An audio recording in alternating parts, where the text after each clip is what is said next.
The dumbest technique in jiu-jitsu, well, I kind of don't like mother's milk.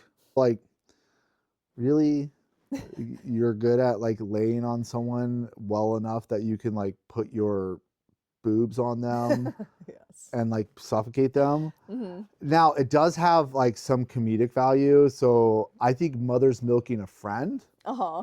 hilarious. Hello and welcome to another episode of Jiu Jitsu Ponderings. I'm Lauren. And I am David.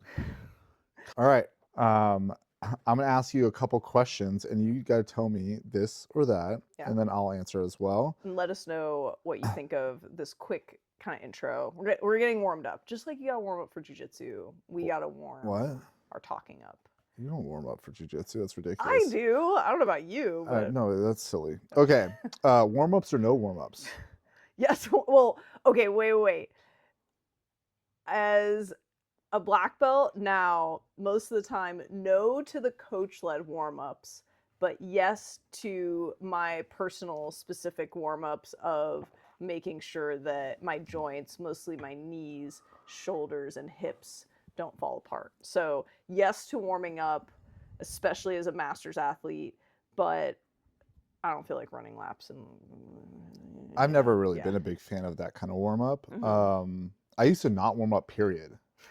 Like, I would just jump in hot, like right into the fire. Mm-hmm. I'll still do that sometimes, but most of the time I do, like, just like you're saying, like my own specific kind of make sure I'm hitting like basically prehab and making sure certain muscles and joints and stuff like that are like awake. Mm-hmm. So all right, this or that. Okay. Rash guard or no rash guard? I would prefer if everyone wore a rash guard all the time. I think it is. I'm wearing a rash guard right now. So you know. You're Danaherring it. Yeah, sure. I don't know what that means now if you say yeah, sure. But anyway, no, I think that I do not want to have my delicate cheeks on some gross person's stomach or chest or whatever, or not gross person. I don't think it really matters. You can be beautiful and it's just kind of awkward. Yeah. For like Nogi, like I wear a rash guard, no rash guard. When I train in a gi, I wear no rash guard. It's a preference. What do you mean tisk? It's a personal preference. It's not like I'm mother's milking people and whatnot, so like I think it's okay. But it's just what I do. My friend just described to me, she's a newer white belt, the lovely sensation of rolling with someone who's over 200 pounds. And at one point, I think she was trying to get out of his closed guard and getting pulled in and just feeling her whole face slide on his belly. And I'm like, yeah, I don't like feeling that. Gross. Was it a hairy belly or no? I think it was hairless, but still she did not enjoy. This is body. supposed to be Anyway, like short segments, like okay, answer yes or no. Let's go. Okay, I'm ready. Jeez, this or that, gi or no gi? I can't answer that in a short time. You have 2 sentences. Once I'll switch between gi or no gi usually, and once I've switched for a couple months, whichever one I've switched into, I prefer. I do think a little bit that I think I just feel a little bit more successful in no-gi in terms of my technique and execution. I don't have the friction. What about you? Wherever there's matches. I mean, like, fair enough. That's usually my case. I have a slight preference for no-gi, for sure, both in like super fights, but also in like competition. I have a little bit more success there. Maybe some of it's like not as deep of a pool for some of the tournaments, but like no-gi to me is a little bit more beautiful. Like there's the flow state of it is slightly better for my own personality, and yeah, just the interactions are a little bit more intriguing to me. And I feel like the gi is a little bit harder on your body overall in a lot of ways, like outside of like maybe leg lock stuff or whatever. But to me, I feel like I get banged up a little bit more in the gi Interesting. in general. Mhm. All right. This one is a Q&A question that I brought over here. Would you rather cry hot sauce or sweat barbecue sauce? Obviously, sweat barbecue sauce. You don't sweat that much though. That's true. So my question is, and I assume that Imagine I just get a little. Just listen. you don't even eat barbecue sauce. I like barbecue sauce. No, you don't. Yes, I do. As long as it's not spicy.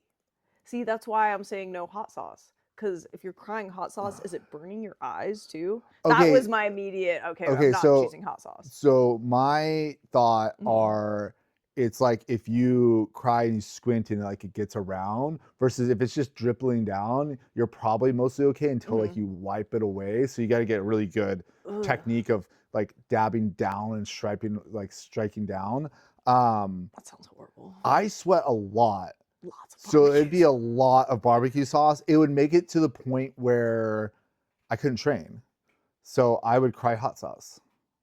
You could train people. Would just they No. just have to set up the kiddie pool. No, that's ridiculous. You could probably, if you did it, I you couldn't could compete find ever. an extra job being the barbecue saucer. They'd hire you for Yeah, I'm sure. something. I'm sure like To my roll ball around on the barbecue rug. sweat is like a prime top notch. Ew, ew. I think I would cry hot sauce. I don't cry that much anyway, so Yeah. There you go. I do sometimes, but what's another? I mean, if I'm already crying, I'm already upset. Just so no more why Sarah McLachlan just commercials with burn my animals. eyes? I think that's good. Okay, guard or passing? Hmm. Playing guard or passing guard? I think now I like playing guard more, but lately I'm working on passing more. What about you?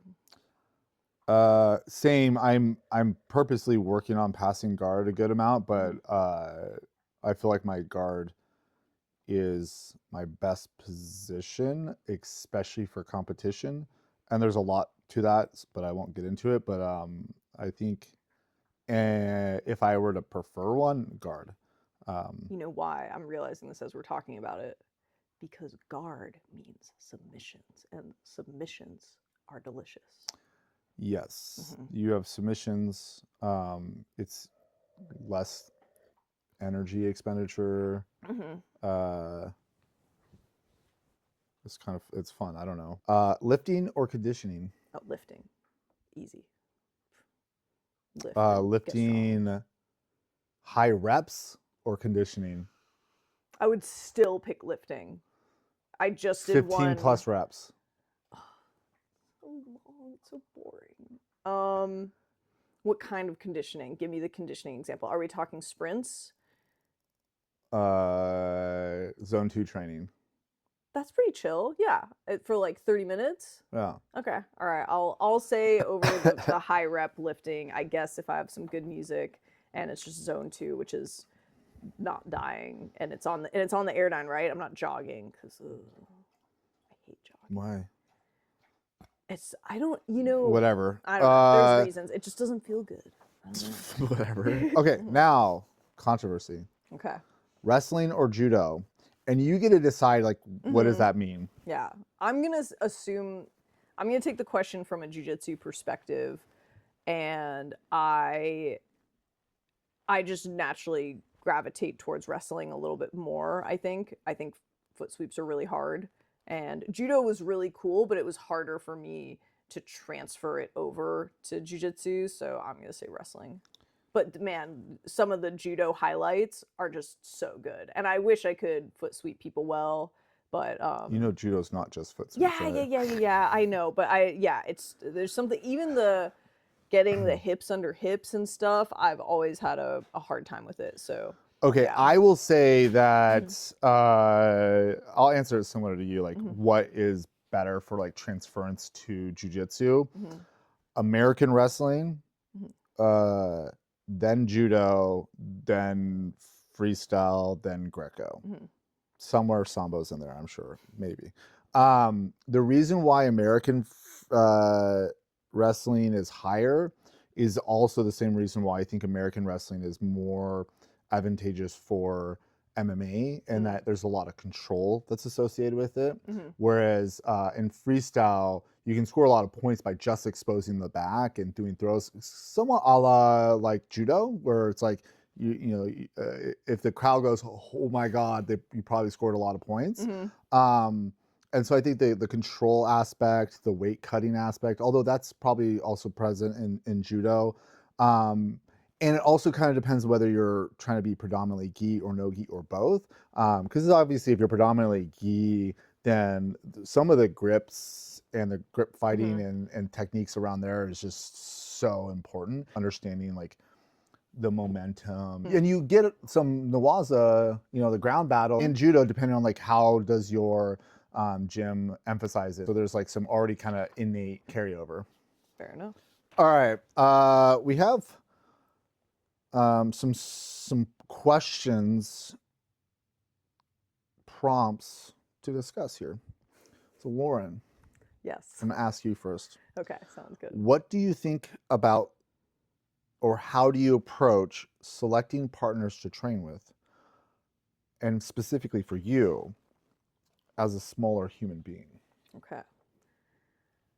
So I think that being able to select your training partners successfully actually becomes one of the more, not most, but more important skills in jiu-jitsu, because it is this weird special skill where you need to be able to glance around the room, make eye contact, and get someone that you want to work with you. And that's a weird process for people to go through sometimes. Especially, actually, not just as a small person, but as a female, this becomes one of your big hurdles.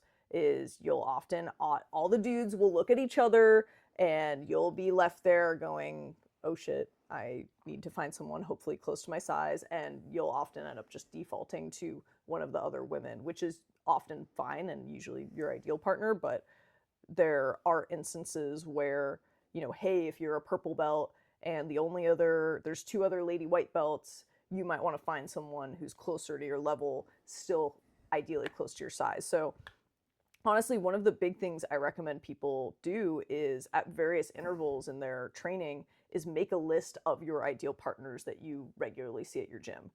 And then when you go to class, you're going to have an easier time, as you're warming up or whatever, you're going to look around the room and say, okay, Jack's there, okay, Ange is there, okay, this person's there. I'm going to try to select one of those people. And it's, the coach says, all right, we're done doing this, it's time to do a positional or it's time to train.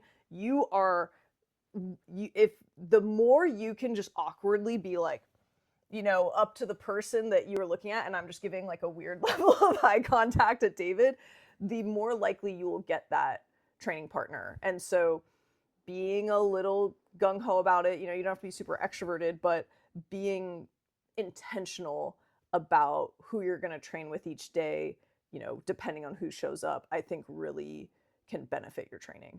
And when you say train with, are you talking about like the drilling section or the like positional / live training? Yeah, I guess the drilling section primarily. Drilling and positionals if they're not having you alternate with positionals. And then as a small human, hey, you can train with bigger people, and you're going to have to. And it's, I think, as long as you can look at it as long as they can keep you safe, as long as they're not going to hurt you, and hopefully they give you a little bit of room to work with so that the training can still be productive. Ultimately, that's going to be why I would argue that a lot of the smaller people have some of the most technical games, is because they're getting pushed. Their stuff has to work really well, even against a bigger person. So I would say, as a small human, you should at times train with bigger people because it's going to eventually make you better. But getting that mix of training with someone similar size, training with someone a little bit lighter but not tiny, and still having those rounds with bigger people that you trust is definitely important.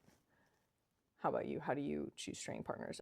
There's some optimal training partners and stuff. Like training with Cole is always tough and it's always interesting, and he can exploit my weaknesses. And so I try to train with him a decent amount just to get that exposure. And there's a couple other people where I know I can control the the tempo and the positions. And so if I'm working on maybe not a specific move, but a specific node of a blueprint, I'll try to go with a few of those types of people. Or I know, so I like to go with people that are that have like a really good game.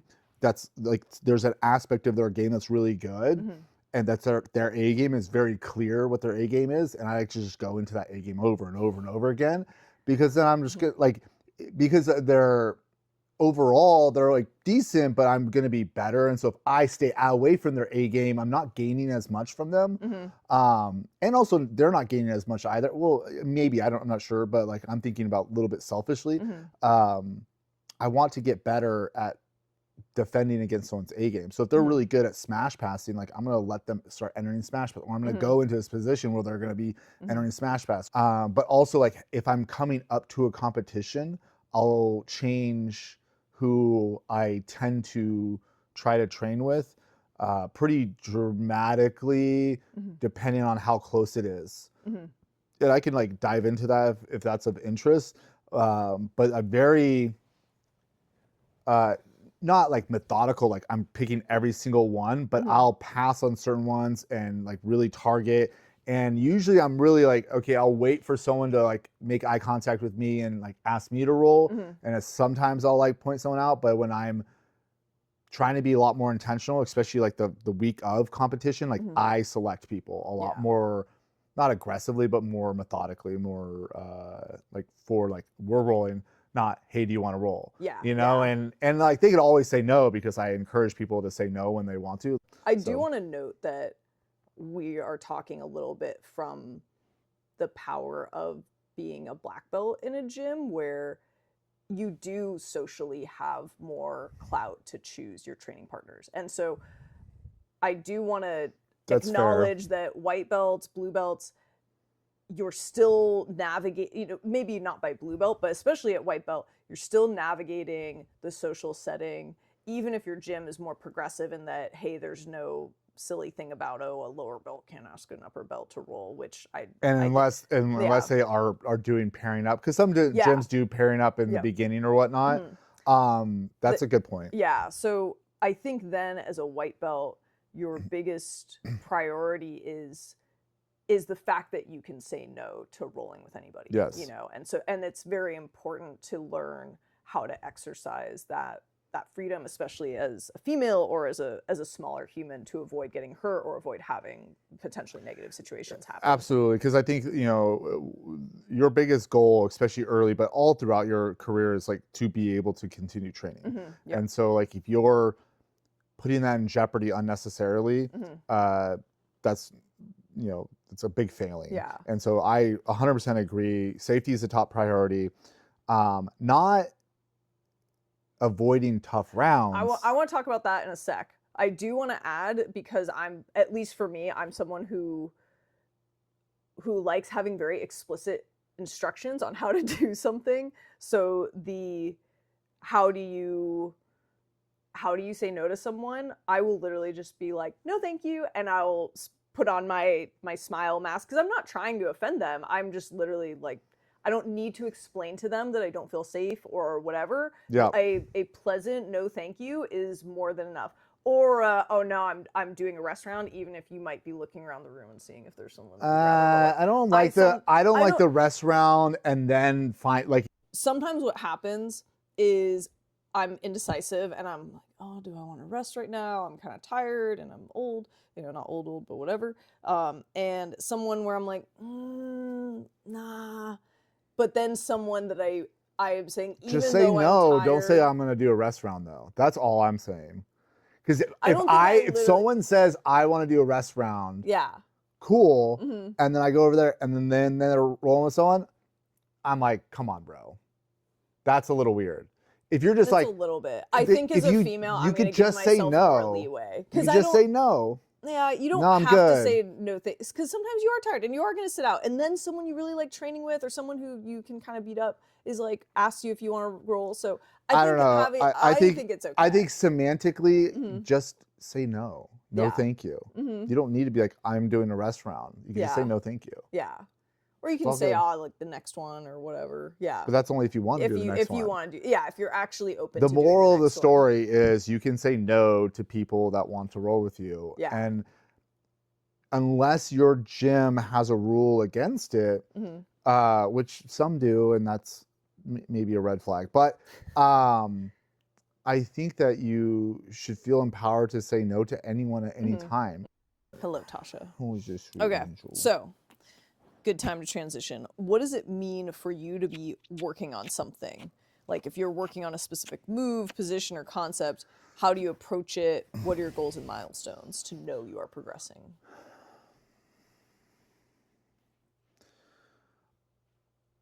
I would categorize like what I'm working on into probably a couple different buckets.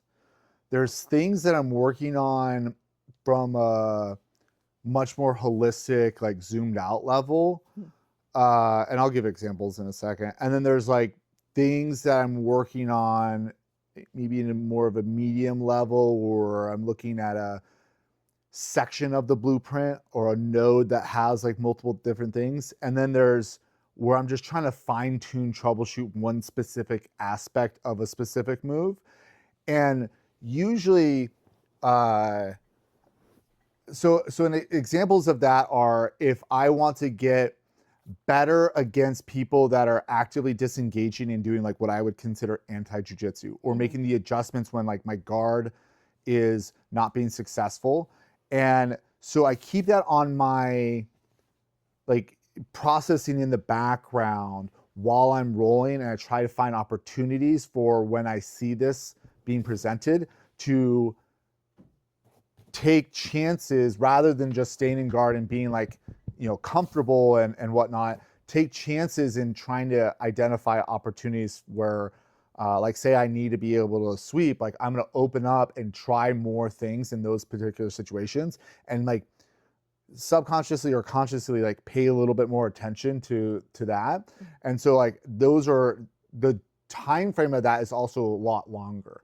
And so I'm not necessarily doing one or two very specific things and drilling very specifically. I'm more like thinking of this as like, hey, I want this to be forward on my thought process, but not taking up all of my bandwidth.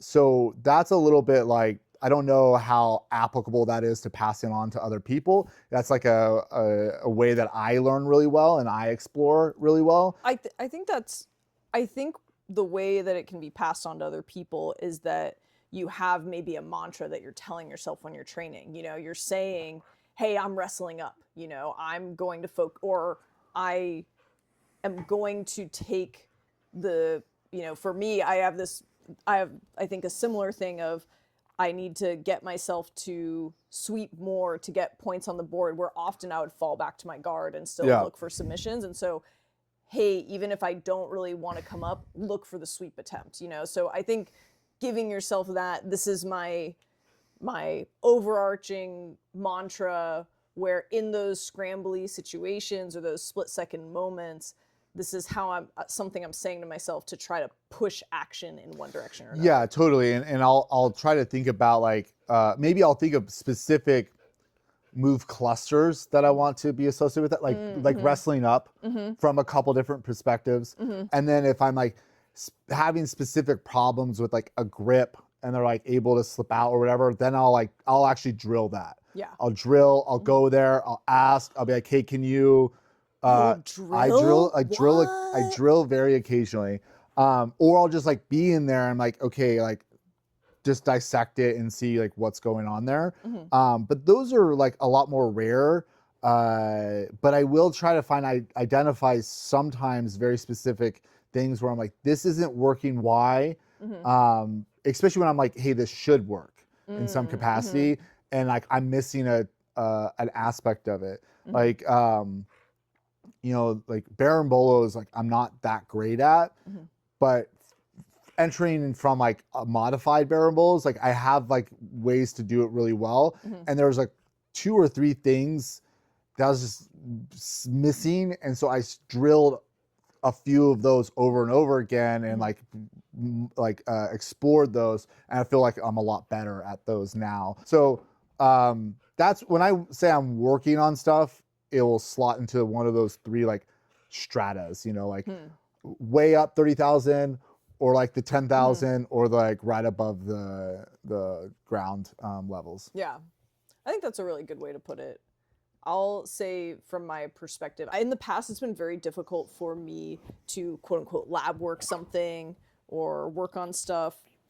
And I'm only really finding now, you know, I used to be someone who, hey, I'm going to go to the class and I'm going to get the tech. And sometimes if I'm running into a problem, for me, the way I'd be working something is I'd ask the instructor about it. You know, hey, I'm having trouble from this. I could identify problem areas, but it was difficult for me to figure out solutions on my own. And so I think that is one strategy, like, hey, especially at an earlier level, Totally. you know, David is, I would say you're kind of an enigma in terms of just letting your body figure things out. And that's more the CLA way or whatever. That would just not happen for me a lot of the time. And so getting, you know, sometimes I've gone to Wolf or to Danny and said, hey, I'm looking for, you know, a specific solution. And usually it's just a matter of finding someone that gives me the solution that does work for my body and for my brain. And that will tend to happen with enough instruction. Now, lately, I will say that I'm starting to find some success with, I'm trying to slot in a technique here. Like when I'm playing bottom half guard, I'm trying to not just attack the right side, I want to attack the left side too. And honestly, just seeing stuff on Instagram, like I see a Meow Brother Tarico Plata, and I'm like, oh, that looks pretty cool. In the past, I would try to drill something I'm lab working. And honestly, often I wouldn't even really be able to drill it, and it would be super frustrating, and I would just have to let it go.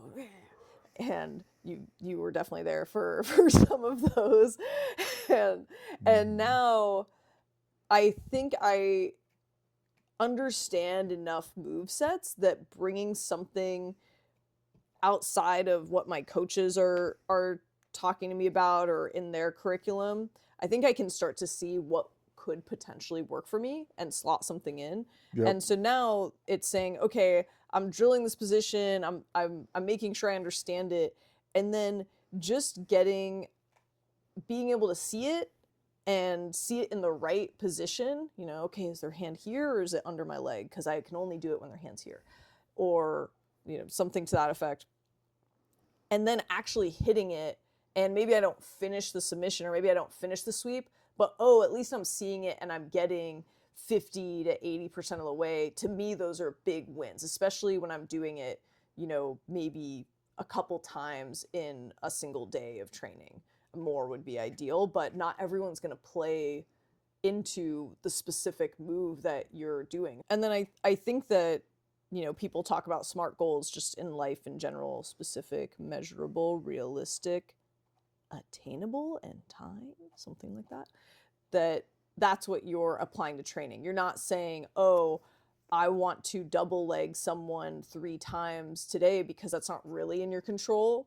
You're saying, I'm going to attempt this move, you know, at least once per round. You know, every time someone enters half guard, I'm going to attempt this submission. And that's when you can at least start to see, well, where is this going wrong? You know, and is it linking up with my brain? You know, what steps am I getting messed up on? And then I can keep refining those. And it's nice to have that finally starting to work for me, and lets me do some cool stuff. And I think that also, like, to put less pressure on people, you do that some of the time. Yeah, It doesn't need to be every round. It doesn't need to be every training session, but the more that you can incorporate where it doesn't feel overwhelming and it doesn't degrade your training period. Because if you're too thinking about, I'm trying to do this thing, I'm trying to do this thing, like your overall capabilities can sometimes like plummet. And so try to do it some of the time is helpful, or like crash course it, or manufacture, especially earlier on, like manufacture those positions. Like when you're early on in your career or early on in a move, like manufacture, like, hey, can we start in like bottom half? And can we start in this? And that can sometimes be good, and you don't need to do that every single round. Yeah. Sometimes just go have fun. This actually, I think, leads into, I'll make this the last one, which is maybe, what do you, the question is, what do you think about competing in the absolute division at a tournament? And I think, to me, if you are a larger human, especially, doing the absolute division and fighting even bigger people is your way of checking, hey, does this move work, you know, against people that are really big and really strong? And you might have to change strategy. But I'll put it back on you. How do you feel about competing in the absolute divisions at tournaments? I like it. You like it? I do it.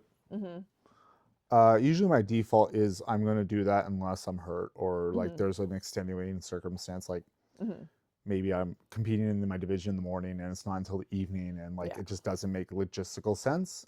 But most of the time, even though like sometimes I'm like, oh, do I want to do it or not? Like with Nogi especially, it's like I'm doing it. I feel very, very confident in my Nogi game in the absolute that I always do it unless like there's a really good reason not to. Gi, sometimes I waffle, especially because like I said, like oftentimes at IBJJF tournaments, it's like you go at 10:30 in the morning and then absolutes isn't until 5:30. So it depends on like, you know, where am I staying and all that other stuff. So sometimes with that, I'll skip it. But for the most part, my default is to do the absolutes. What do you feel is the value of doing the absolutes? More matches. Also that you are going against different body styles, like different sizes and stuff like that. I like going against bigger guys, smaller guys, like, you know, different, you know, weight classes. It's more, I don't want to say like pure jujitsu, but like you get a sense of like, you know, how is your game against the other people that place at that at that tournament at different weights. Now, some of it's like, hey, they got you know, a default medal and so they just enter it or whatever. But they made weight medal. Yeah, but some people, you know, bigger tournaments, like then you're going against really good people that are bigger than you and that kind of stuff. And so I like testing myself against larger individuals. I tend to do really, really well against larger individuals for the most part. I think one of the things that is nice is like I have a different game against bigger people, especially like the super heavy and ultra heavy, but I'm also medium heavy. Sometimes I'm heavy, like I'll like go up a weight, you know, just so I don't have to cut or whatever.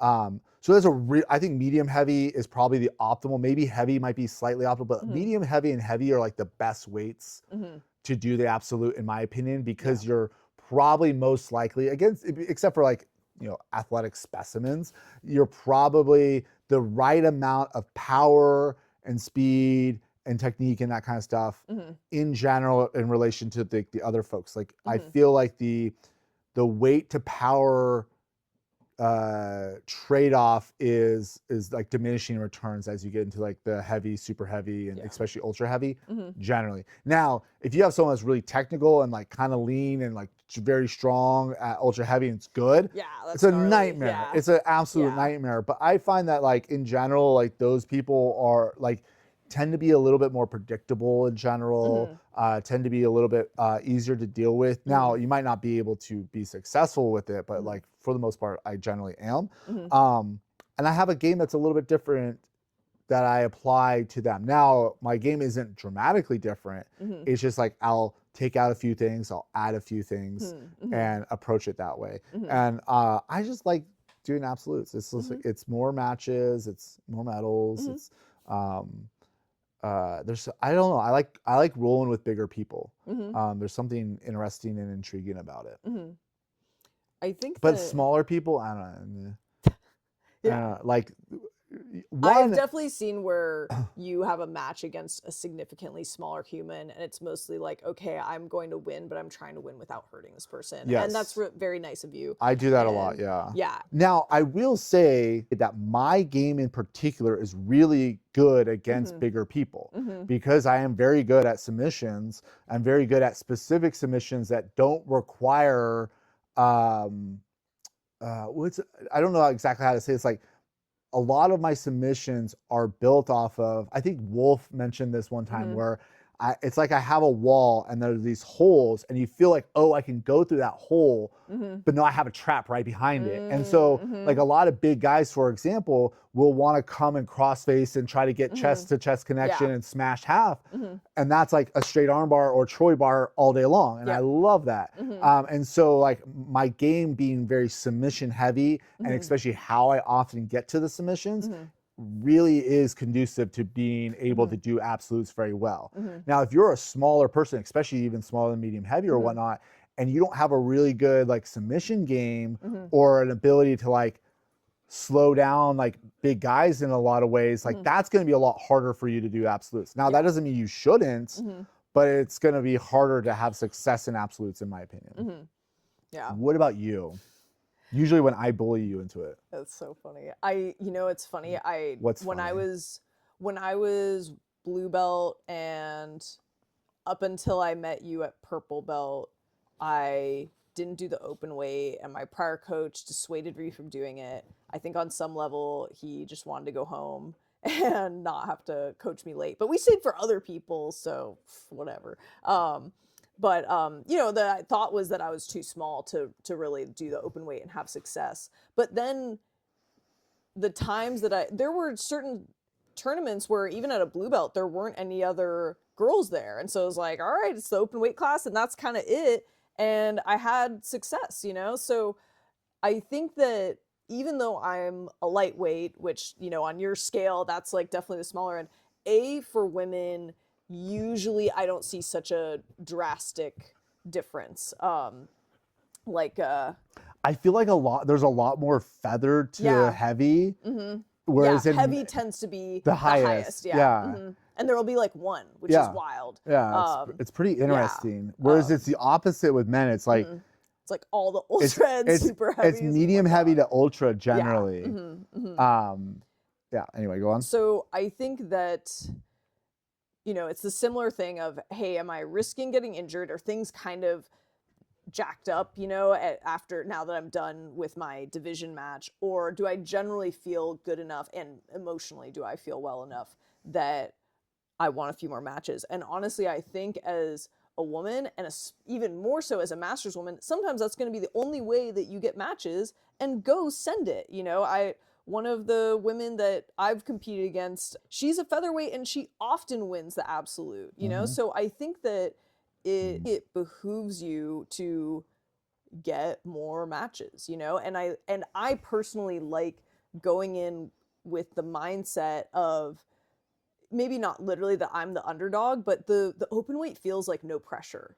Whereas the division, it feels like there's some pressure. And so often I notice that I perform a little better and kind of catch my second no one wind. needs to know about the open unless no you one win. cares. Yeah, exactly. And it's like, oh, you're a lightweight, like you weren't supposed to win the open. So I often find that to be a strategically great place to be, because it means that I'll play my game more. I won't You have feel less pressure on yourself. Yeah, exactly. Less self-imposed pressure. Yeah, exactly.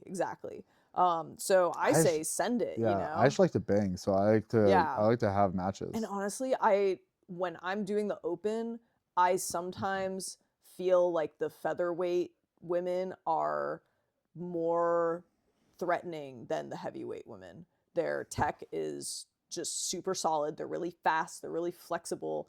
Like when I see a featherweight woman or even a light feather, I'm like, I gotta take this really seriously. Like, this is gonna be no joke. And they're often really strong. And so it's, and they're used to being smashed. So it's often that you're going to get some great matches in the open. And, I remember at Sacramento, this past tournament, when I did gi, I was going to do Nogi the next day, and I was kind of feeling like, oh, I wish I hadn't done gi because I'm really focusing on Nogi right now, and I'm not as sharp here. And so I told myself, oh, I'm not doing the open. And I think that was ultimately the right decision, even though then no one signed up for the open, and it would have just been a free gold medal and points. And so I'm like, why didn't anyone sign up? Why didn't all the, there were a few other Master 2 ladies, whatever. Anyway, and so I think that's where you'll have that weighing in, of, hey, I have more fights the next day in a division that I'm more focused on, or, I'm kind of hurt, I'm kind of beat up. I think that's a good time to give yourself also try to quad gold. Yeah, that's true. Quad golding's fun. Yeah, quad golding's fun. It is pretty fun to send it. Yeah. Yeah. People, and I will say, if you're trying to build a name and you're a smaller human, and listening to some other podcasts, they love it. They love small people submitting bigger people or winning. Like, there's just always like for some reason people are drawn to it. Yeah, if you can beat a larger person, or if you can beat a favorite, like, that's gonna be one of the ways to make your name, apparently. So go send it. You don't have anything to lose. It's just like jiu-jitsu. I honestly, especially in at least the women's division, I don't feel like there's as much of a risk of getting hurt as people perceive. My main injuries did not happen in the open weight divisions. I don't think my main injuries even happened competing, because it was just me being dumb a lot of the time. That's a good question for another time. Yeah, it's indeed. TLDR, go do the open weight division. Yeah, why not? Don't be a baby. Have fun. Unless go do it. The way I see it is like, you need a reason not to. Yeah. Not you need a reason to. Yeah.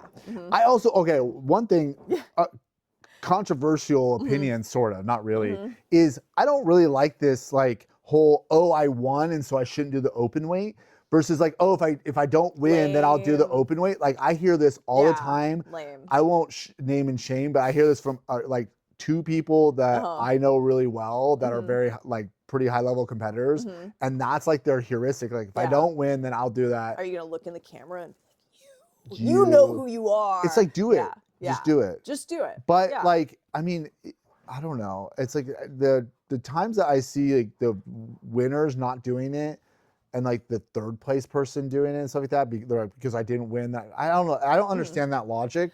I get that you're hungrier if you don't win. Yeah. That makes sense, And you're like, I don't want to like, I'm all high in my, like high on a cloud because I won my division or whatever, and I don't want to like risk that or whatever. I think this goes back to, don't be a baby. If you just go and compete. That's all about your ego. You're not wanting to risk maybe losing to the person you just beat or whatever. And it's like, but you're probably, and that's scary. It's scary to be like, hey, that person is going to be way hungrier now that I beat them, if they're going to do the open and I'm going to do it too. But like, I think even if it's not the same person, it's like, like people are just like, I don't want to go. And if you're like, hey, I'm legitimately worried as a lightweight or whatever about bigger people, like that's some psychological thing that you need to worry about. But I think it's like, go and test yourself and get, now it zooms out and it's like, why are you training? Why are you competing? And if you're competing to preserve your ego, that might be a negative, but it's up to you to decide that. But I like to challenge myself as much as possible, and I'm here. Yeah, that's a big thing. Yeah, I'm doing a hard thing. Let's do another hard thing. Outrageous amount of money for your $5 Try to get your volume in. Yeah, exactly. So like, milk the tournament for as much as you can, assuming it's still safe to do so. Yep. Yeah. All right. We're gonna do one. Oh wait. We gotta ask the kids question. Yeah. This one's good. The kids have asked me multiple times, what's the dumbest technique in jiu-jitsu? And I wasn't really sure how to answer that. I answered with a story where I felt really dumb when I tried to Osotogari's a dude that I was fighting at a white belt tournament at a random gym. And what's a Osotogari? Osotogari is where you're steering the bus and you're like you're kicking the leg is out. That kind of like the like over the head sweep, but you're going off? Sorry, I got a demo off screen. You're doing that one. You're in a 50-50 though for a moment. And so where this goes is that I tried to execute it without putting any of his weight into the leg, and he just Ryo Sotogari'd me, and I felt really dumb. So that was the best answer I could give them in the moment. But what comes to mind for you when you think dumbest technique in jiu-jitsu? Close guard. Close guard. No, No, that has a lot of sensibility and such, you know. Yeah. It's the dumbest technique in jiu-jitsu. Well, it's one, it's like what doesn't work is like the cheeky answer. Yeah, yeah. I kind of don't like mother's milk. Like I don't I just, you know, like, hey, at the end of the day, if it's legal and you can do it and like someone can't stop you, like okay, but I'm also like, really? You're good at like laying on someone well enough that you can like put your boobs on them Yes. and like suffocate them. Now it does have like some comedic value, so I think mother's milking a friend, hilarious. Yeah, yeah. But mother's milking like How in many competition, people have you mother's milked? zero, literally yeah, exactly yeah. zero. It's just not. I don't. It's just not my style. Yeah. Now, not to say I don't do dick That's the thing. submissions. That's why I do dick submissions all the time. Yeah. I wrist lock like crazy. I'll do like calf slicers. I'm by like I am not afraid of doing things that like people are like, nah, that's not cool. Now I do them safe and controlled, and I do them against certain people, especially when I know they'll get all certain people that you want to just torture. Yeah, yeah. There's a couple that I do regularly because it's funny. But I think I'm gonna go with mother's milk. And oh no, I actually have a good answer. Oh, okay.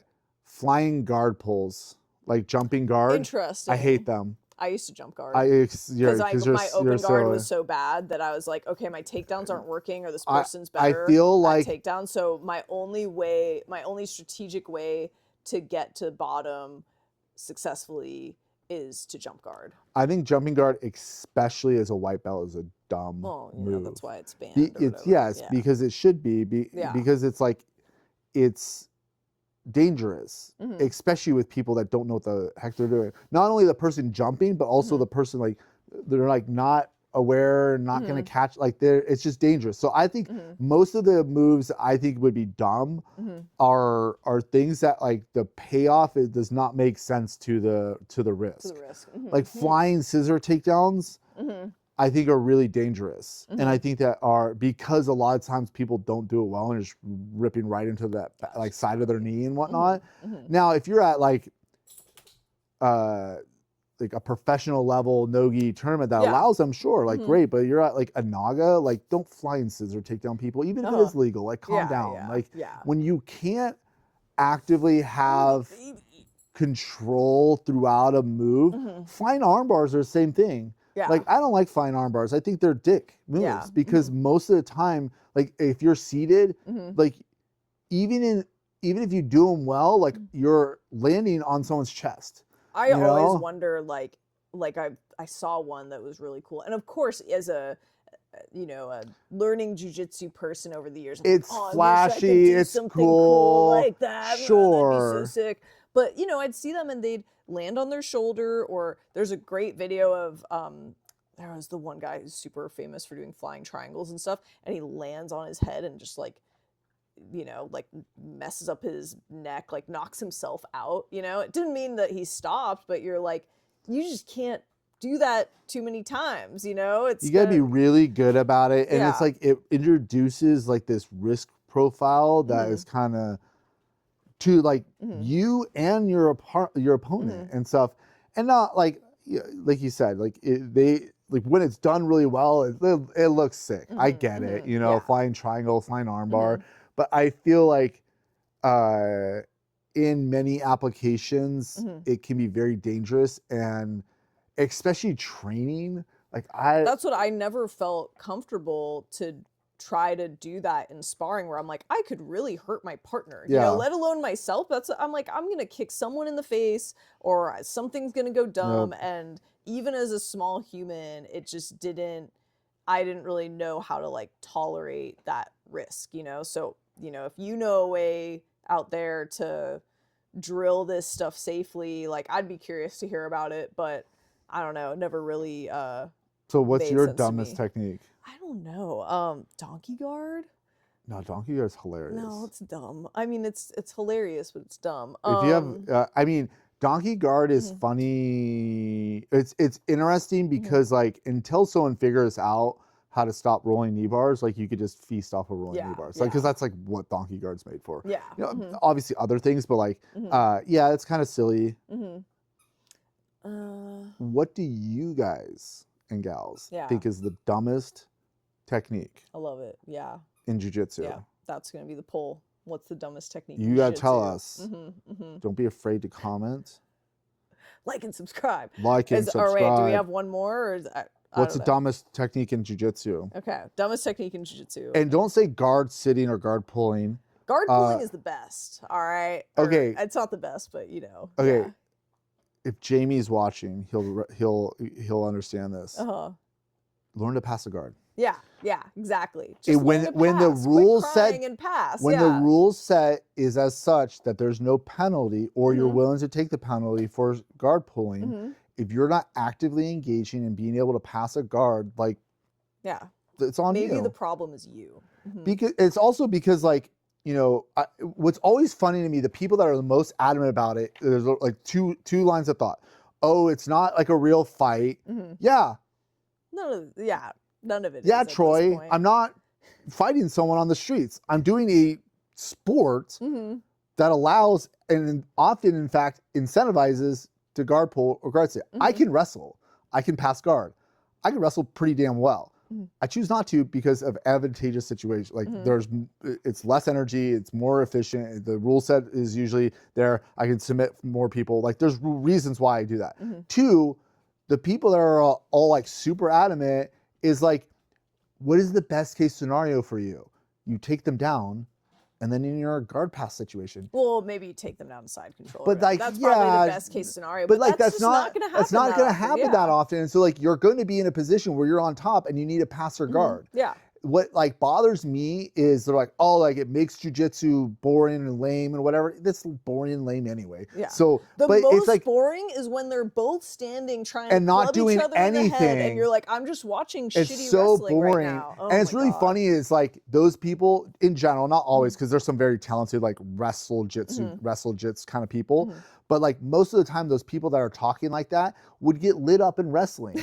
And so you're like, I don't understand like just like if you want to do takedowns, cool. If you want to pass guard, cool. If you want to pull guard, cool. If you want to like, it's all good. As long as it's within the rules and it's not like purposely being a dick to someone else, like go do that. Yeah. It's my job to try to figure out how to beat that. Yeah. You know, like people actively disengage in guard as long as they're not like stalling and they're like trying to progress calculated, like cool. That's like, you can do that. Like that's fine. That's a rule set. Like the vitriol that people have is hilarious. It's like, why are you so upset about this when it's like we're all hopefully mostly adults and you're entering a sport that has rules, and so people are going to try to optimize their output based off of those rules, and there's nothing wrong with that. Well, especially it's like if you want to do takedowns, you probably want to be on top.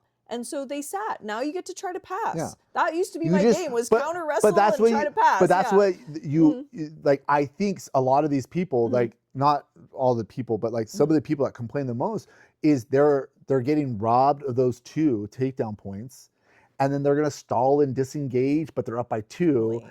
And like, yeah, exactly. Lame. Don't be like that. Try to pass the guard. Yeah, just pass the guard. They're sitting up, so develop some situations for some techniques for how to deal with them sitting up, and you're trying to pass. That's my controversial. Yeah, that's your hot take. Hot take. Yeah. Learn to pass a guard. Yeah. If the rule sets are as such that it's allowed and even encouraged. Yeah. Or enter a tournament system where they don't allow sitting. Do ADCC only the main championship, because in ADCC trials you can sit too. Like you're not going to enter very many competitions that don't allow sitting. You know, I'll give a shout out to Subcomite, which is a up and coming super fight event type thing that I've competed at twice now, got belts both times, so I'm like biased towards them, I guess. But like the rule that they have is you can pull guard, but you have to actively pull guard, meaning that you pull guard and you're entering an attack right away. So I Interesting. do like this. It means I have to strategize my pull and my sit a little bit more. Like, could you pull to K guard? Yeah. Yeah, okay. But you totally. can't pull to crisscross applesauce. You can't pull where you're not engaging. So yes, you couldn't just like sit down and then like figure things out. Like you can pull and like go, you can pull into Eminari roll, you pull into K guard, whatever, or pull and shoot into half where you're engaging. Yeah. You can't just like, where I think like some of them were like slap bump and you're not even making contact and you just sit. Yeah, yeah. That, fight to win. Like, I don't. Which is, I'm fine with that. I don't know. Yeah. I'm fine with it, but I'm like, oh, I think it would be a little bit better if you had where like you have to be actively engaging with your pull or sit. Sure. Cool. I think that's a little bit better, but at the end of the day, it's like, what are the rules? Yeah. You're signing up for the rules, and if someone is trying to optimize their ability to win within that rule set, that's not dickish. Yeah. Don't complain. You know, like I don't know. Yeah. All right. With that, I think we should be closing out this episode of Jiu Jitsu Ponderings with your favorite Jiu Jitsu Masters couple. David. Finger guns. And Lauren. Oh, that's what we're doing. Got it. And don't forget, let us know what you think the dumbest technique is, because I'm very curious. And if you want to message me with any feedback, constructive feedback too is always welcome, because we're experimenting, we're exploring, we're testing things out. So and we like to talk, so it's long. Yeah. You know? Like and subscribe. Oh yeah. Like and subscribe. Like and subscribe. Like and subscribe. Like and subscribe.